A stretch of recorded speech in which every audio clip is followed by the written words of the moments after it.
dicatat oleh Allah Subhanahu wa taala dan menjadi amal kebaikan bagi kita semua dan menjadi bekal yang paling. Bapak Ibu semua yang dirahmati Allah, jika sudah siap, ya, maka disimak baik-baik ya.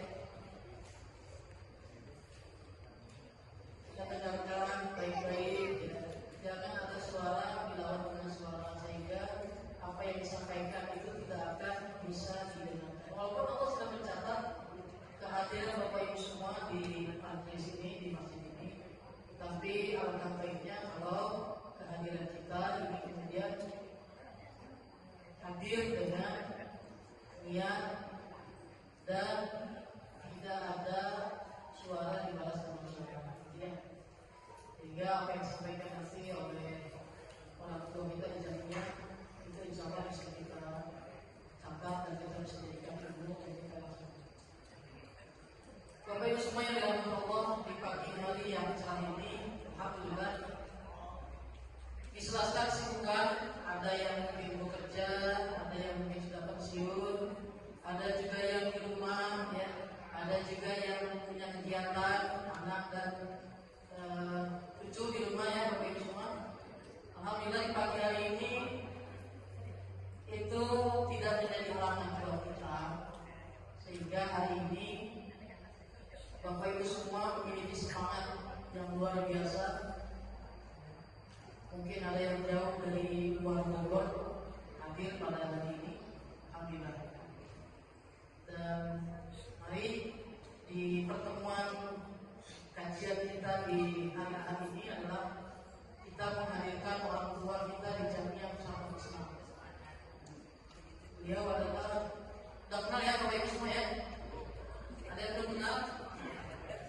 Ya, insya Allah sudah kenal ya. Beliau adalah Ustaz Zainal. Beliau adalah ketua Dewan Misbah di Persatuan Islam. Bapak Ibu semua, jika nanti ada yang ditanyakan, silakan ditanyakan sekebutuhan kita. Jangan bertanya di luar kebutuhan kita. Barangkali kita ingin memuji dan sebagainya, ya beliau walaupun diuji juga sudah memuji ya ilmunya. Sama. Dan untuk itu tanpa berpanjang malam, mari kita langsung saja pada Ustaz untuk memberikan tausiah kepada kita semua.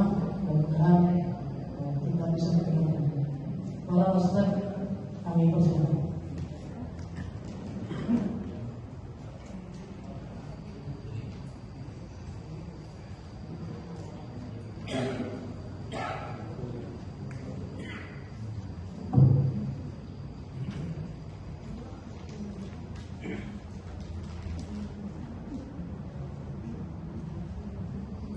Inna alhamdulillah nahmaduhu wa nasta'inuhu wa nastaghfiruh wa na'udzu billahi min shururi anfusina wa min sayyiati a'malina. Man yahdihillahu fala mudilla lahu wa man yudlilhu fala hadiya lahu. Asyhadu an la ilaha illallah wahdahu la syarika lahu wa asyhadu anna Muhammadan abduhu wa rasuluhu. Ibadah bermanfaat. Ya, saya termasuk jajaran yang tua sekolah Allah Ta'ala lahir kalau menyimpang dari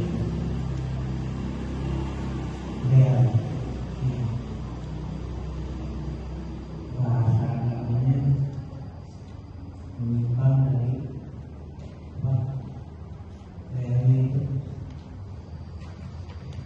dari kaidah-kaidah yang sudah ada. Alhamdulillah saya tidak pakai dari banyak, tapi jabatan ini saya telah berproses ketua pimpinan pesantren di Islam ini. Beliau kebetulan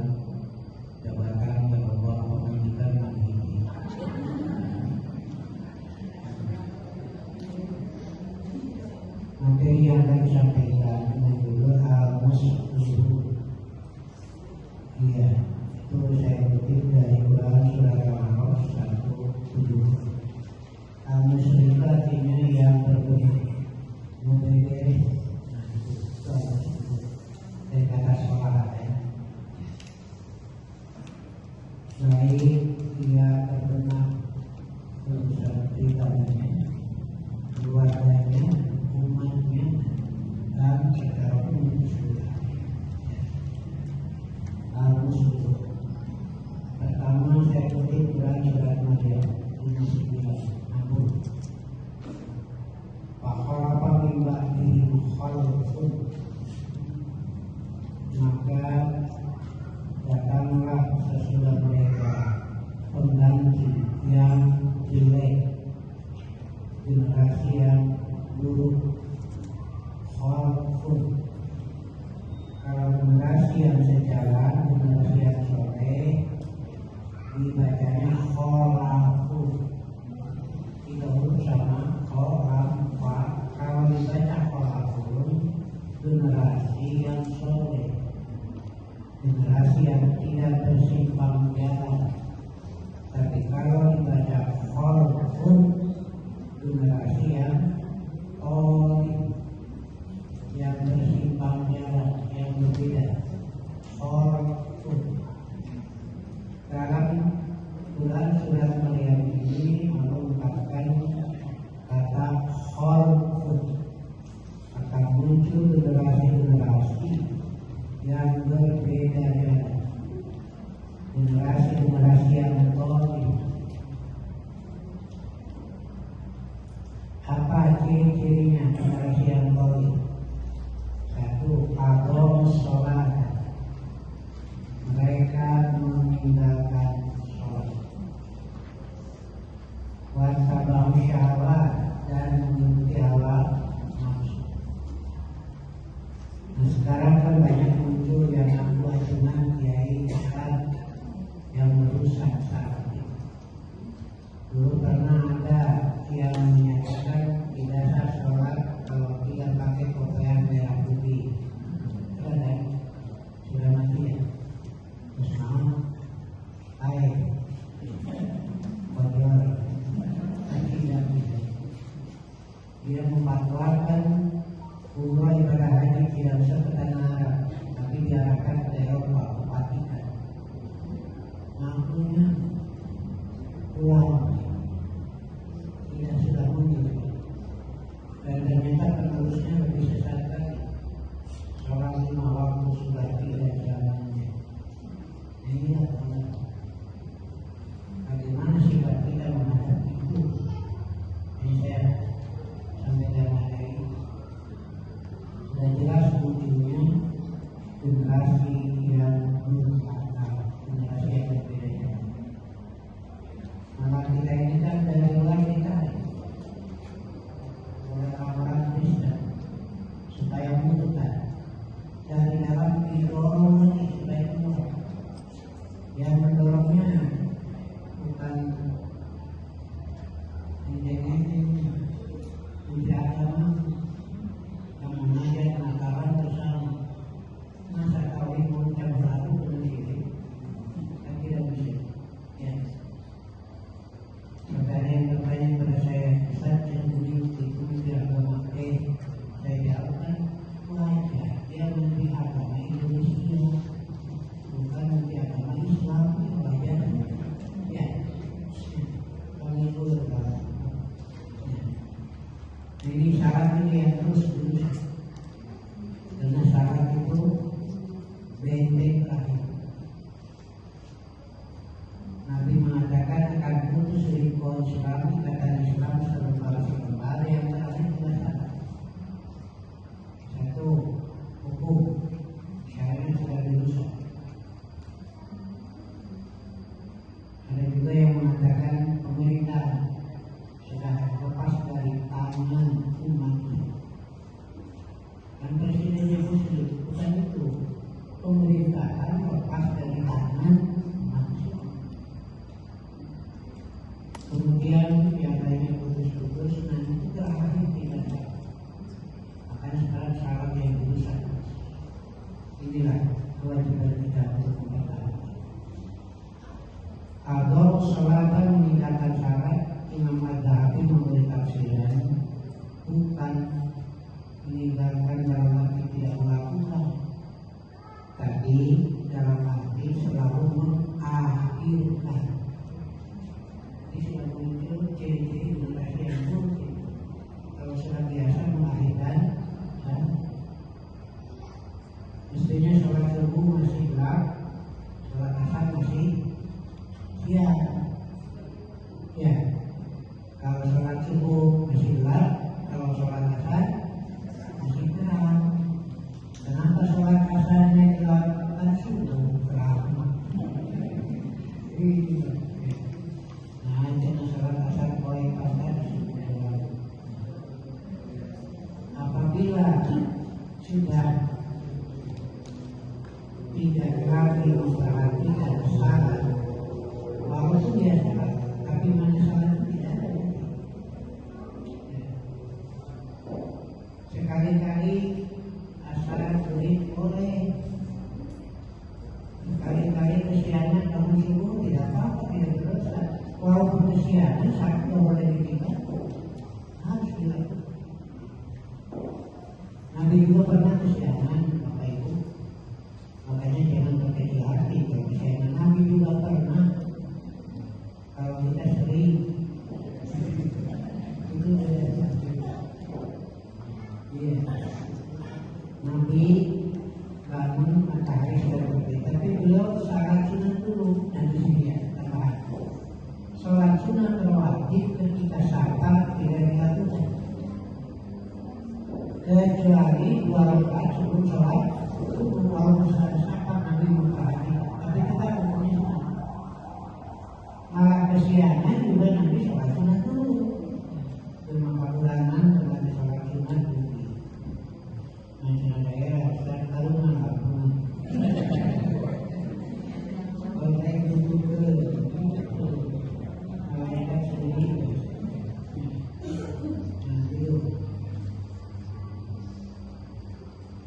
Di antaranya yang penting di sini adalah bukan surahnya harta. Ya, badai-badai ini kita masyarakat dulu. Terdiri dari 3 faktor dan 1 sholat, 2 surah sholat, 3 asar sholat.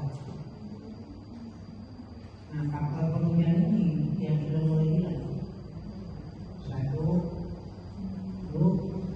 salat, 2 kayak begitu. 2 surah salat, kerangkanya. Yang ketiga asar, bekas dari salat asar. Nah, kelihatannya salat sudah banyak kehilangan dulunya. Karena itu ketika salat hilang, tidak ada daya, tidak ada tenaga untuk tanpa ada wakil wali, karena sudah kehilangan dulu. Iya, sholat terus masih ya. Malah yang digunakan kalau bulan haji di Dewan Masjid itu yang korupsi itu begitu. Kalau yang di bulan haji bersama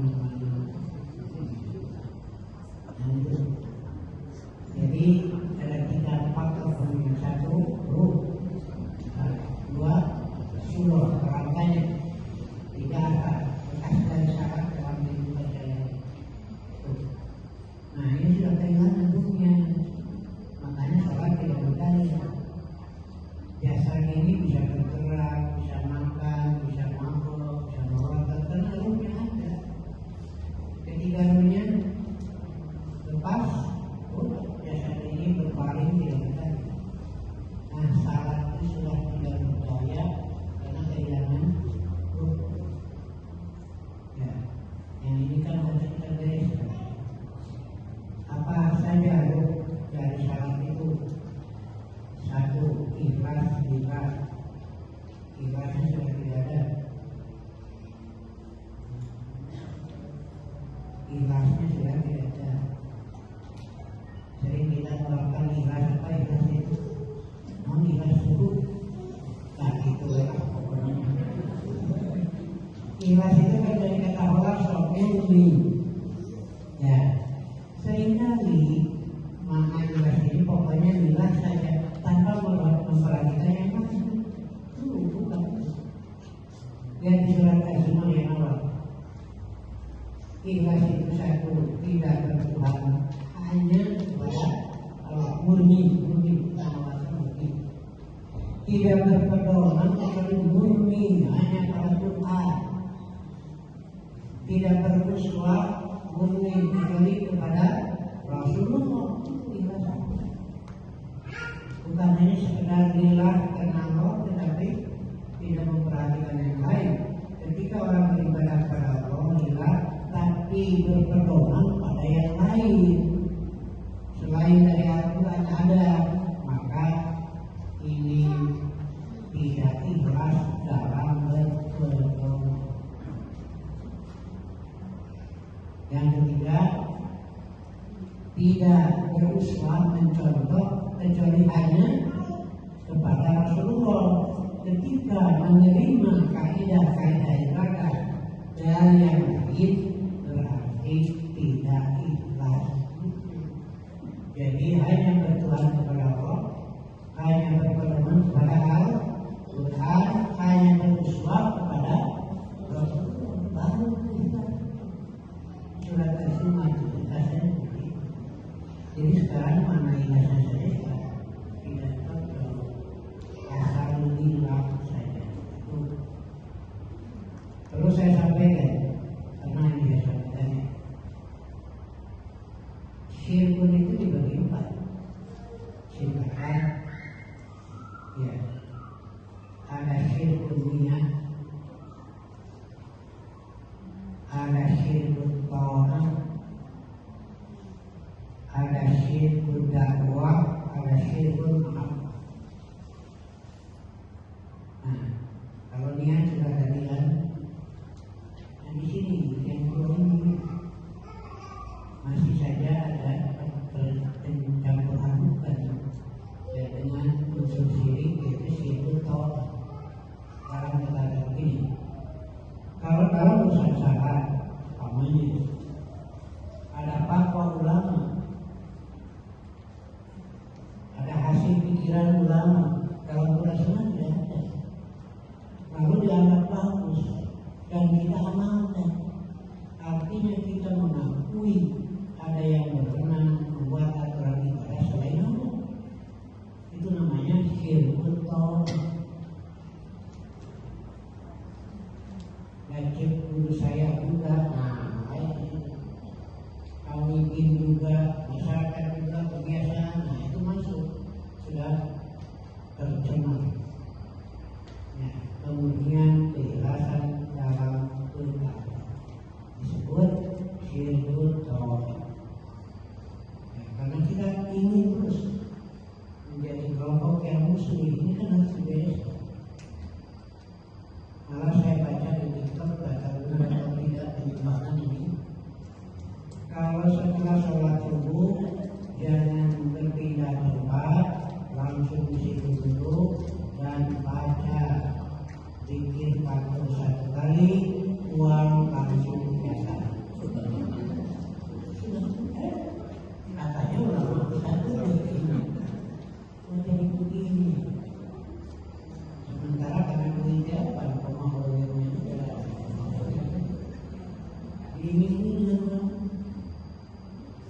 masa surat Al-Fatihah kalau bergeser dipakai alat mencari